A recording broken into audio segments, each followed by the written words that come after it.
The couch smelled of stale coffee and regret, its frayed upholstery digging into my back as I lay there, staring at the ceiling fan's lazy spin. It was 2:17 a.m., and the living room was a graveyard of silence, broken only by the distant hum of the refrigerator.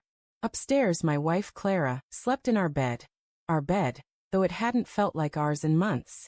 Her ultimatum still burned in my ears. If you can't trust me, Michael, sleep down here. Trust. The word felt like a blade, sharp and slippery, cutting deeper the more I turned it over in my mind. I didn't know then that trust was a house of cards, and hers was already collapsing. The argument had erupted after dinner, sparked by a text that lit up her phone as we cleared the plates.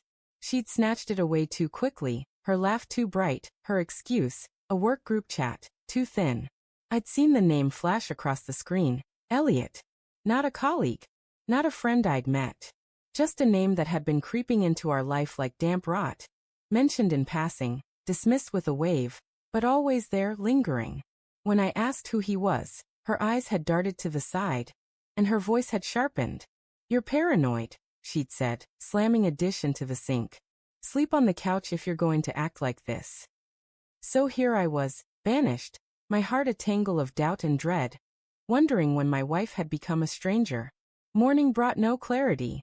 The kitchen smelled of burnt toast, and Clara was already dressed, her heels clicking on the hardwood as she poured coffee into a travel mug. I'm late, she said, not meeting my eyes. Her perfume, jasmine, sharp and sweet, hung in the air like a ghost. I wanted to grab her wrist, to demand answers, but the words stuck in my throat. Instead, I muttered, "We need to talk tonight." She nodded, barely, and was gone. The door's slam echoed in my chest, a hollow sound that matched the ache spreading there. I worked from home that day, my laptop open to spreadsheets I couldn't focus on. My mind kept replaying the past few months. Clara's late nights at the office, her phone always face down, her sudden need for space. Small things, easily explained, until they weren't. I found myself scrolling through our shared cloud photos, something I hadn't done in years.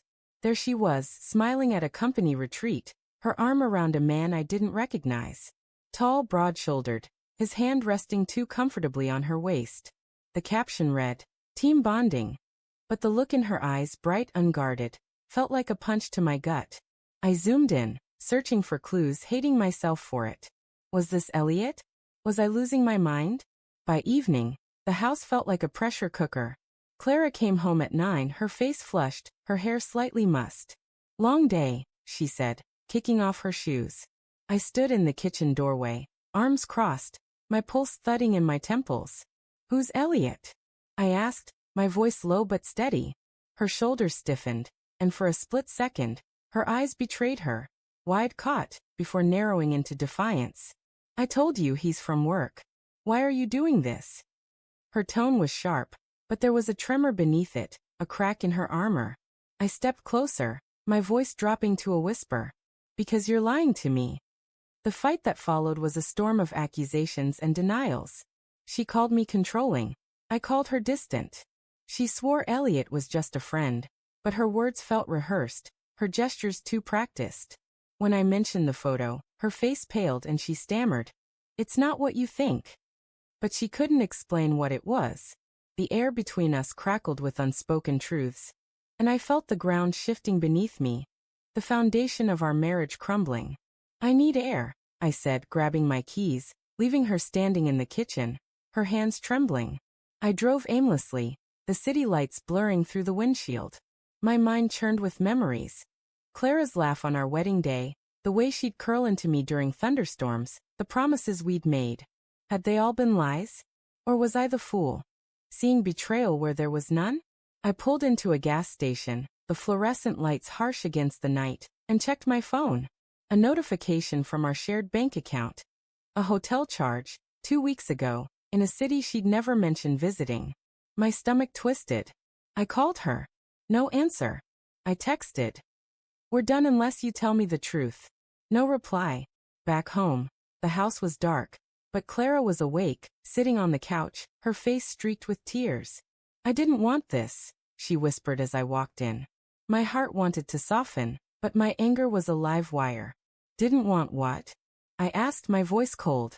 She looked up, her eyes raw, and said, I made a mistake. The words hung there, heavy, undeniable. She told me about Elliot, her coworker, her confidant, her mistake. A late-night drink after a project, a moment of weakness, a line crossed. It was once, she said, her voice breaking. I love you, Michael. I swear it. But love felt like a foreign language now, when I no longer spoke. I thought of the hotel charge, the late nights, the lies piling up like unpaid bills. Once, I said, my voice rising. Then why hide it? Why lie?